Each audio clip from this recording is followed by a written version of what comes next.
Assalamualaikum warahmatullahi wabarakatuh. Apa kabar pemirsa Snippers TV? Sedang rasanya saya Adi Febrian kembali menjumpai Anda dalam program obrolan dari musik. Dan pemirsa kita ketahui Makassar adalah pusat epicentrum penyebaran COVID-19 di Sulsel dan Sulawesi Selatan. Sekarang berada di peringkat kedua dengan kasus terbanyak secara nasional. Dan kita ketahui tidak lama lagi kita akan menghadapi penyelenggaraan pilkada di Sulawesi Selatan, khususnya di Kota Makassar. Dan bagaimana untuk prosedur kesehatan yang berlaku?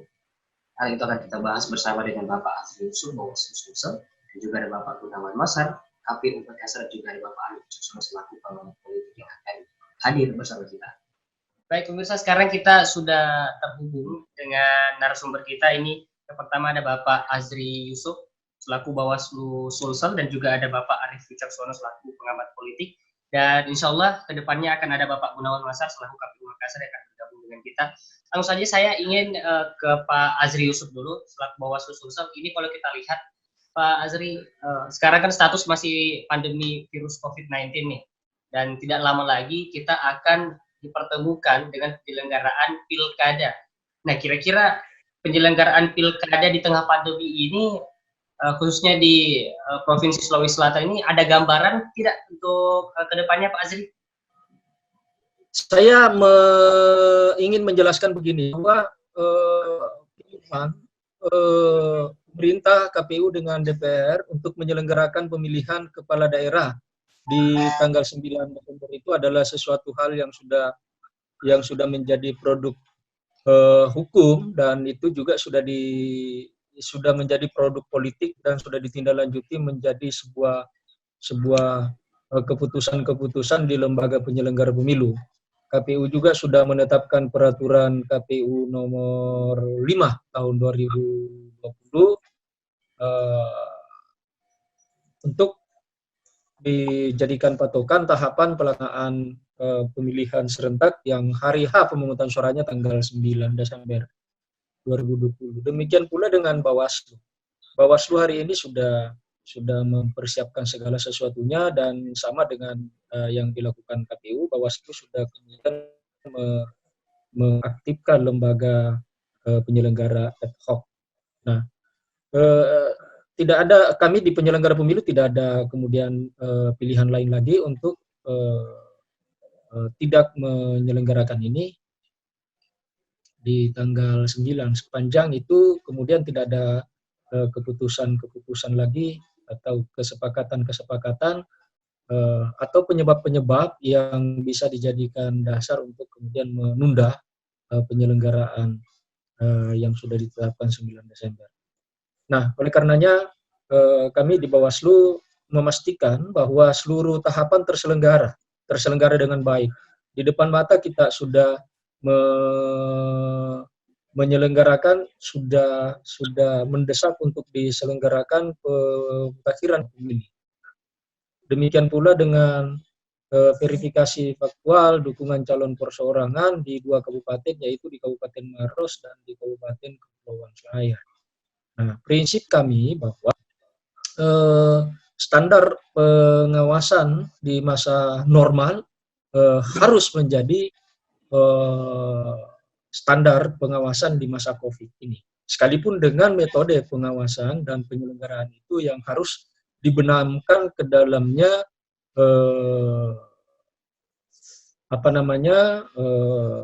protokol mitigasi COVID-19. Nah, terkhusus di kami di Bawaslu, bagaimana kami harus menyelenggarakan penanganan pelanggaran umpama yang harus bersentuhan dengan pelapor, saksi, dan lain-lain sebagainya. Bawaslu sudah menyiapkan bagaimana Bawaslu dapat berupaya agar dapat melakukan pelayanan penerimaan laporan yang berstandar protokoler COVID-19. Demikian pula dengan proses pemeriksaan klarifikasi. Itu juga kami harus menerapkan itu, dan saat ini Bawaslu sedang menyiapkan juga regulasi yang memungkinkan Bawaslu untuk melakukan proses penegakan hukum atau proses penanganan pelanggaran berbasis IT, karena tidak tertutup kemungkinan ada pihak yang kemudian punya alasan yang tidak bisa kita hindari, tidak dapat memenuhi panggilan atau undangan ke kantor-kantor pengawas pemilu untuk diklarifikasi dengan alasan kekhawatiran akan terpapar COVID-19. Oleh karenanya di tingkat Bawaslu RI saat ini sedang menyusun kebijakan itu, dan semoga ini bisa kita dapat terapkan pada penyelenggaraan tahapan lanjutan pemilu pilkada 2020 ini.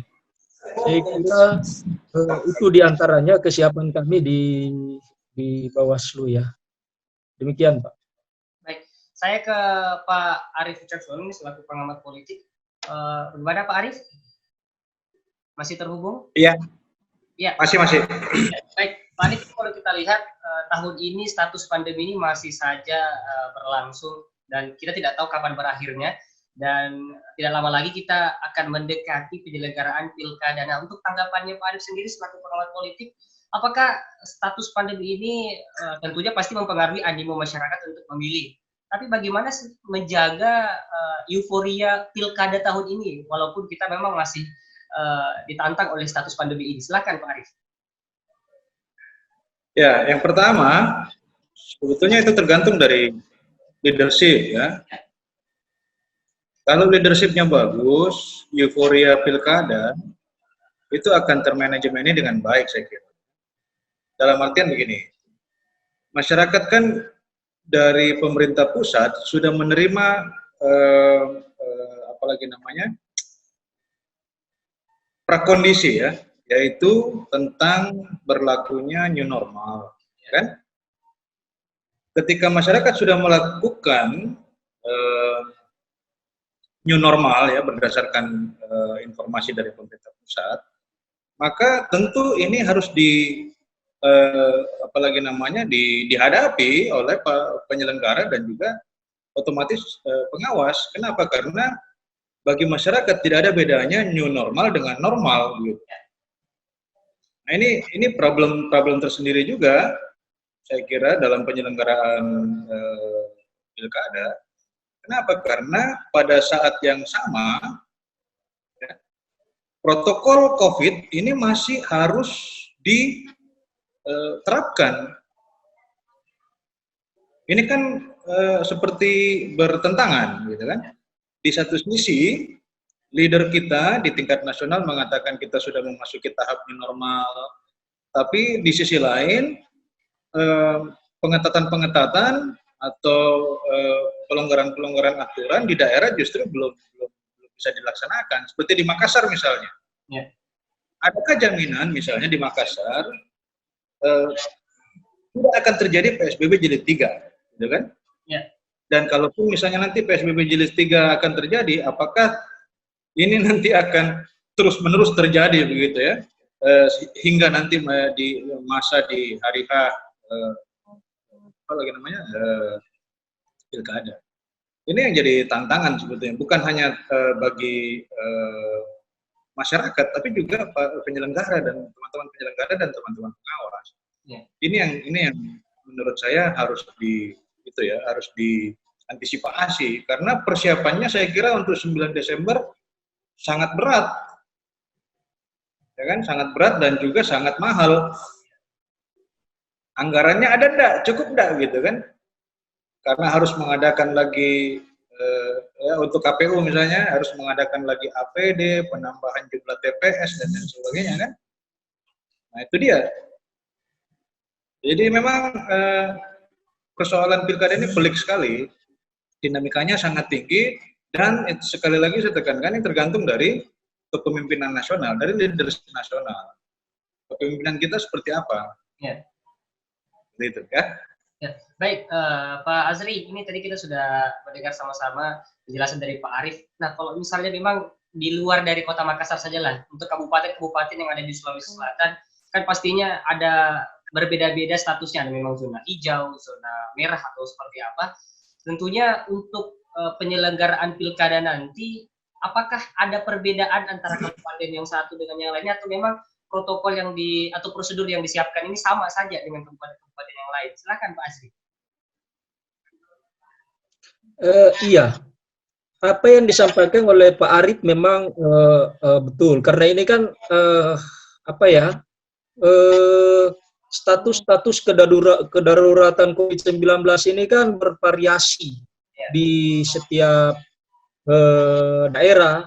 Oleh karenanya kalau dikatakan tantangan yang khusus khas Pilkada 2020 ini memang kelihatan bagaimana kami harus memetakan, bukan cuma memetakan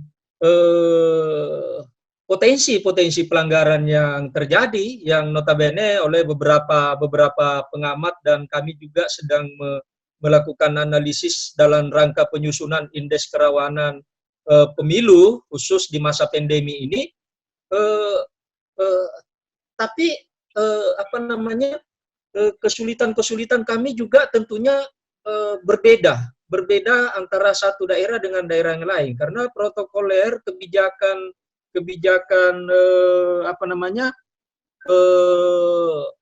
pemerintah daerah satu dengan yang lain ini kan berbeda-beda, sehingga kami tentunya punya pemetaan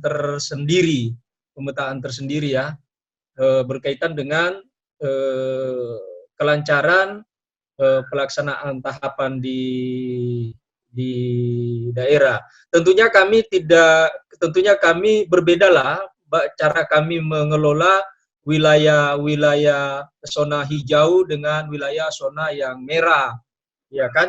Lalu kemudian ada zona hijau yang tidak tertutup kemungkinan 3 hari kemudian menjadi zona merah. Ya, ini sangat mempengaruhi bagaimana kami harus mempelajari kecenderungan itu untuk memetakan potensi pelanggaran, termasuk bagaimana kami harus menyiapkan aparatus kami di tingkat bawah. Demikian pula dengan saat ini kami masih sedang melakukan pengecekan kesediaan anggaran di daerah untuk alat pelindung diri bagi petugas-petugas kami di kecamatan umpama dengan di desa, setidaknya sampai sebelum ditetapkannya pengawas TPS nantinya. Nah, ini yang kemudian menjadi pekerjaan yang bukan pekerjaan mudah bagi kami, tapi saya merasa bahwa ini justru tantangan yang khas penyelenggaraan di masa COVID ini. Karena kami tidak punya pilihan lagi untuk mengatakan tidak akan menyelenggarakan, karena itu sudah menjadi keputusan politik dan itu juga sudah menjadi keputusan hukum yang memang harus kita selenggarakan. Sekalipun sepakat apa yang disampaikan oleh Pak Arif Wijaksono tadi, bahwa ancaman-ancaman terhadap jiwa penyelenggaranya itu tidak bisa kita anggap remeh, dan inilah yang kemudian hari ini sedang kami kelola. Di seperti contohnya saja, bagaimana teman-teman penyelenggara teknis seperti KPPS melakukan verifikasi dukungan calon perseorangan. Bagaimana teman-teman pengawas di tingkat desa kelurahan mengawasi hal itu. Kalau cuma sekedar diselenggarakan saja saya kira terukur, tetapi bagaimana dengan kualitasnya? Nah, inilah yang kemudian menjadi tantangan tersendiri bagi kami, dan itu menjadi perhatian kami, memastikan bahwa ya seluruh tahapan terselenggara secara sehat, tetapi yang melakukan pengawasan, yang menyelenggarakan dan memastikan proses itu berjalan juga harus dipastikan terjamin kesehatannya juga, ya kan? Saya kira ini menjadi bagian kita, kebijakan antara satu kabupaten dengan kabupaten yang lain terhadap pengelolaan kedaruratan COVID-19 ini memang juga betul sangat mempengaruhi tentunya operasional penyelenggaraan tahapan di tingkat bawah. Dan tidak ada pilihan lain, memang kami juga mulai di tingkat nasional, provinsi, dan kabupaten hari ini sedang berkoordinasi dengan Satgas yang ada di daerah, bagaimana kami bisa menyelenggarakan kegiatan-kegiatan itu dengan status daerah. Apakah kegiatan seperti contohnya tantangannya Pak Arif, persoalan penanganan pelanggaran umpama, penyelesaian sengketa dan hal-hal lain yang tidak cukup dengan sekedar pendekatan knowledge, tetapi ada pendekatan kemampuan skill yang kira-kira tidak cukup bisa kita selenggarakan dengan metode daring seperti ini, karena kita membutuhkan simulasi-simulasi yang cukup untuk menyelenggarakan kegiatan-kegiatan itu, karena ini persoalan penanganan pelanggaran, penyelesaian sengketa yang outputnya memang sangat menentukan